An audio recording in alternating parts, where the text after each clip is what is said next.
Зя сайн залуусаа юу цаана за мэдээж ярьж үйсэнчлэн major цагийн үндсэн bounce хөдөлгөөн одоо бол bounce хөдөлгөөнтэй өмнө нь бол break-in breakout хөдөлгөөнүүд ярьсан одоо бол bounce хөдөлгөөн minor цаг дээр яаж яригддаг bounce юу нь бол ямар төрлөختөй байх боломжтой байдаг талаар ярилцгаая гэх.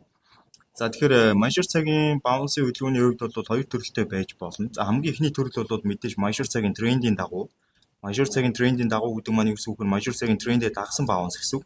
Major цагийн тренд down trend selling зонтой байлаа гэж бодоход өмнө нь оруулын дэмжлэг одоо дараалуулж өгч байгаа зоон дээр major цагийн tracing хөдөлгөөн ирээд bounce хийгээд буюу ойлт хийгээд үндсэн хөдөлгөөн маань доош чиглэлтэй унах энэ хөдөлгөөн бол ерөөдөө яг хүмүүс ярихдаа энийг ерөн спортоо хөвдөд retest хийгээд юм уу pullback хийгээд тэгээд тухайн спорт маань одоо swap төрмөр resist болоод resistance зөвхөлээд доош унж ийн гэж ярьдаг те. Энэ bounce бол үндсэндээ яг overall trend-ийн дагуу буюу major цагийн трендийн дагуу ийм bounce байдаг. За энэ bounce маань өөрөө юуг илэрхийлж байгаа вэ? Ер нь энэ дэр ингээд bounce хийгдэж байгаа гэдгийг бол бид нар ер нь bounce хийгдэж байгаа гэдгийг бол ер нь candle-аар нь мэдчих болно шүү дээ. Candle-ийн бий болон week-ний харьцаагаар нь мэдэж болно. Candle-ийн өөрийнх нь харагдаж байгаа одоо candle pattern-аар нь мэдэж болно. Тэгээ ер нь бол candle-аар нь мэдчихэж болж байгаа. За ингээд candle-аар нь мэдрээд бид нар ерөөдөө bounce хийгдэж байгаа гэдгийг ойлгож болно. Яаж вэ гэх юм бол одоо энэ resistance дээр улаан candle гарах, resistance дээр rejected candle гарахтай энэ байдлаар ерөөдөө bearish талдаа илүү хэмжээний volume байна гэдгийг илэрхийлсэн candle гарсан тохиолдолд бол ер нь bounce гэж ойлгож байгаа. За bounce хөдөлгөөн хийгдлээ энэ маань өөрөө юу илэрхийлж байгаа хүм major цагийн impulse хөдөлгөөн цааш үргэлжлэх юм байна. Major цагийн impulse явсан, tracing явсан, impulse явсан, tracing ирсэн одоо impulse явах юм байна гэдэг байдлаар буюу major цагийн яг уу энд swing high байсан. За энд бол ингээд swing high байгаа. Энд бол swing low байгаа. Swing low. Okay. Major цагийн swing high болон swing low хоёр үүсээд major цагийн swing low-ын ёроол эвдрээд бусаж ирээ шалгахдаа энэ resistance дээр цогулж байгаа энэ үйл явц нь өөрөө шинэ swing high үүсэж байгааг илтгэж байгаа тийм. Тэгээд шинэ swing low бас үүсэж байгааг илтгэж байгаа. За гэхдээ ер нь бол яг трендийнхаа дөрмийг санах юм бол тренд маань даун чиглэлтэй явж байгаа тохиолдолд ер нь өөрийнхөө swing low-ыг эвдэх хүртэл swing high бол үүсдэггүй. Swing low-ыг эвдсэний дараа хамгийн дээр байгаа high бол swing high болж таардаг. За тэгээ энэ swing high үүслээ. Энд swing low үүслээ. Ёроол хэвдэрсэн байна. Гэхдээ яг энд хийгдэж байгаа bounce-ийн хөдөлгөөн яг юуг илэрхийлдэг вэ? За энд хийгдэж байгаа bounce-ийн хөдөлгөөн өөрөө яг яагаад үүсдэг вэ гэвэл нэгдүгürt энэ бол өөрөө down trend байгаа. Хоёрдугаарт нь энэ resist өөрөө өмнө нь маш хүчтэй tracing хөдөлгөөнийг үүсгэж байсан байгаа тохиолдолд дараагийн удаа энэ дээр ирж байгаа хөдөлгөөн маань энэ дээр ирж байгаа ханшийн хөдөлгөөн дээр үүсэж байгаа баяруудын эсрэг орж ирэх сэлрүүд илүү өндөр байдаг. Яагаад гэвэл энэ спортыг үүсгэж байсан өсөлт нь хүчтэй байсан учраас энэ удаа энэ одоо resist болоод үйлчлэхэд доош унах хүч нь илүү өндөр байна гэдэг үүднээс сэлрүүд бол илүү хэмжээгээр сэлддэг нэгдүгürt. Тэгэхээр энэ дээр бол selling volume нэмэгдснээс үүдэлтэйгээр bounce хийгдэж байгаа. Тэгэхээр энэ bounce өөрөө үүссэн тохиолдолд одоо minor цаг дээр юу илэрхийлдэг вэ? За энэ minor цаг дээр харах юм бол энэ impulse бол өөрөө down trend selling zone байгаа. За энэ trend бол өөрөө uptrend buying zone байгаа тийм.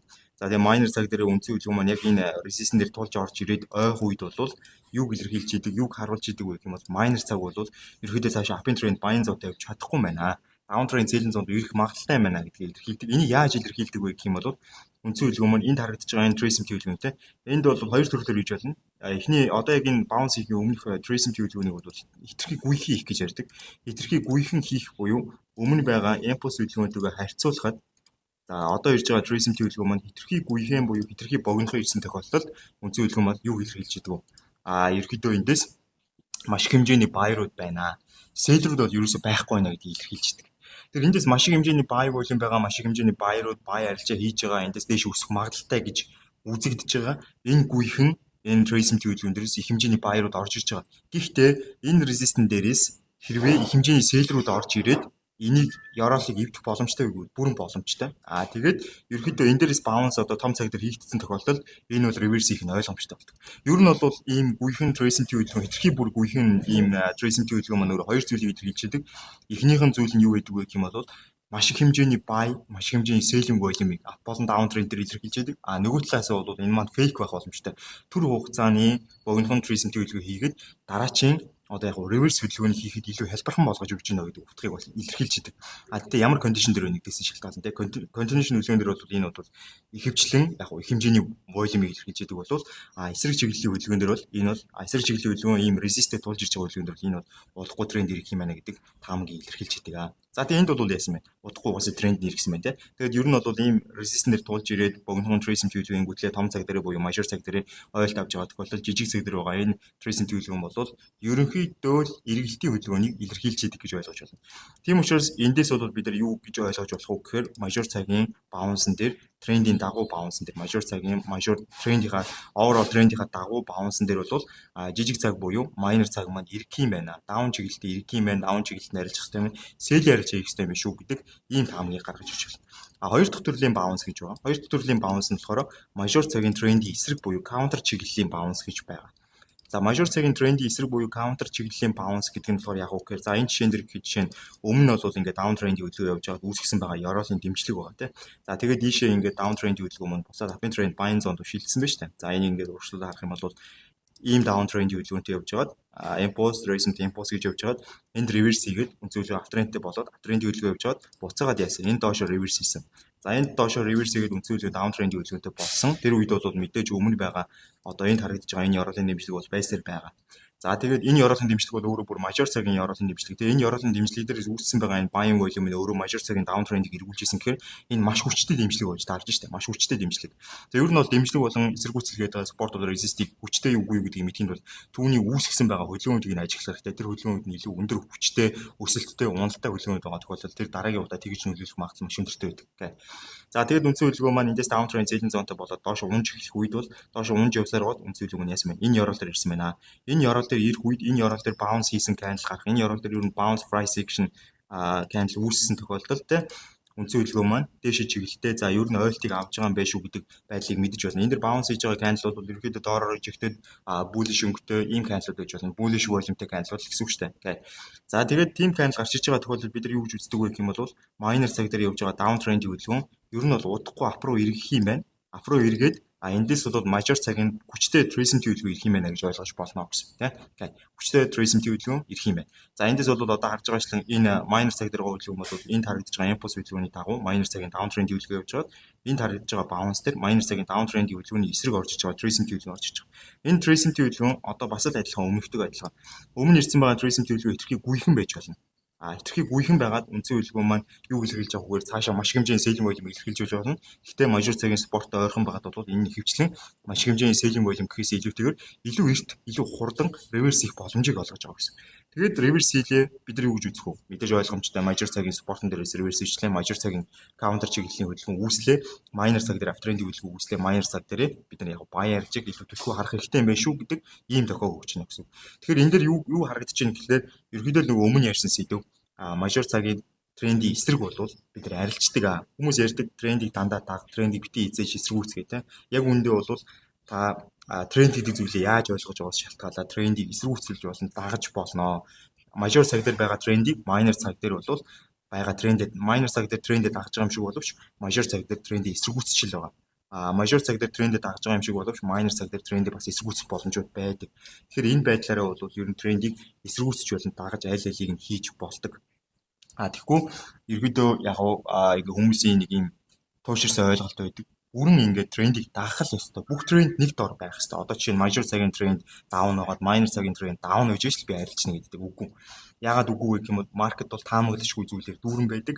Зарим тохиолдолд major цагийн трендийг даун болохыг, даун чиглэлтэй явахыг, даун чиглэлтэй явж эхлэх импульс хөдөлгөөнийг хүлээж, minor цагийг даун трендтэй болохыг хүлээж явах хоорондоо хүмүүс маш их хэмжээний одоо яг major цагийн down trend-ийн хөдөлгөөний эсрэг орж ирж байгаа авчиглэлийн хөдөлгөөний маш их хэмжээний боломжуудаа алдсаар л байдаг. Тийм учраас ерөөсөө одоо sync хийж ярьдаг шүү дээ, тийм. Бүх цагууд major, minor, micro бүх цагуудыг sync хийхэд би арилжна гэх юм бол та маш их хэмжээний одоо стресс болно. Яагаад гэх юм бол дандаа ингээд major, minor, micro цагууд бүгд sync хийгээд явна гэж юу нь бол байхгүй. Маш олон тохиолдолд major minor 2 зүрн эсвэл minor micro 2 зүрн эсвэл major micro 2 зүрн гэдэг маш олон тохиолдолд хоорондоо маш олон зөвлөлтүүд хийж идэг. Энэ болгон дээр трендийн эсрэг арилжахгүй гэсэн дүрмтэй явах юм бол буруудна. Зүгээр л яг major minor micro цагуудын трендийн хоорондын уялдаа холбоог ойлгож аль цаг дээр аль цагийн эсрэг арилжах боломжтой юм бэ? Аль цагийг ашиглаад аль цагийн ямар хөдөлгөөнийг ашиглаад аль цагийнхаа трендийн эсрэг арилжах боломжтой юм бэ гэдгийг ойлгодог байх хэрэгтэй гэдгийг илэрхийлэх гэдэг. Тэгэхээр энэ дээр харагдаж байгаа зүйлэр бол бид нар яаж байна? Одоо энэ дээр major цагийн эсрэг minor цагаа дагсан байдалтайгаар арилжиж болж байна шүү дээ. Тэгэхээр яг ийм арилжааны төрлийг л би яриад байна гэсэн үг. Тэгэхээр энэгээр юу илэрхийлэх гээд байна гэхээр та бүх харж байгаа цагийнхаа трендийг синк хийхэд л арилжаанд орно гэж бодчихвол та маш буруу бодож байна. Яагаад гэх юм бол маркет тэгж ажилдаггүй. Okay? Маркет маш олон төрлийн уялдаа холбоон дээр ажилдаг. Тэгэхээр трендийг зөвхөн тренд бол френд гэхээс илүүтэйгээр трендийн эсрэг орох үедээ орж трендийг даах үедээ дагаж чаддаг байх хэрэгтэй. Энэ бол ур чадвар. Okay? За юм байна. За тэгээд энэ дээр бас нэг зүйлийг би хэлхээ мартах шахаж байна. За ер нь бол энэ хоёр төрөлтэй байдаг гэдээ ярьжсэн. Тэгээ энд ирж байгаа одоо bounce хийж байгаа tracing төлөвлөгөө бол хоёр дахь төрөл нь ямар байх вэ гэхээр мэдээж хэтэрхий гүн tracing төлөвлөгөө их. За ер нь бол bounce хийхийн өмнө одоо swing одоо major цаг маань өөрөө одоо тэр ёроолын дэмжлэг одоо тархалт болж байгаа зоон дээр bounce хийхийн өмнө нь ирж байгаа tracing төлөвлөгөө bounce хийгдэг байхад хүрээгүй байхад ирж байгаа tracing төлөвлөгөө өөрөө итгэхийг гүн байгаа тохиолдолд энэ юуг илэрхийлж идэг вэ гэх юм бол энэ нь өөрөө ерөөсөө л яг тухайн чиглэлийн тренд өөрөө хүчгүй байна гэдгийг илэрхийлж идэг. Minor тренд маань өөрөө хүчгүй байна. Minor-ын uptrend тренд цаашдаа үргэлжлэх магадлал маш багатай байна. Тухайн tracing төлөвлөгөө магадгүй одоо ингээд Fibonacci-гаар ярихгүй зүгээр Fibonacci-г угаасаа 100% ойлгоогүй юм чи ярихгүй зүгээр явчих. Зүгээр өмнө байгаа импульс төлөвлөгөөнийхөө нийт туусан байгаа замын тодорхой одоо 70-аас 80% тэнцэх хэмжээний tracing төлөвлөгөө ирсэн бол энэ bounce амжилттай болох магадлал маш өндөртэй, амжилттай болох магадлал бүр 100% байж магадгүй. Тэгээ энэ bounce амжилттай болох магадлалтай мөн эндээс бол үндсэн энэ minor цагийн тренд маань ирэх боломжтой, major цагийнхаа дагуу импульс төлөвлөгөө хүчтэй явах боломжтой, эхлэх боломжтой гэдгийг яг нь өмнө ирсэн байгаа tracing төлөвлөгөөнийхөө мэдээлэлээс мэдчихэж болно.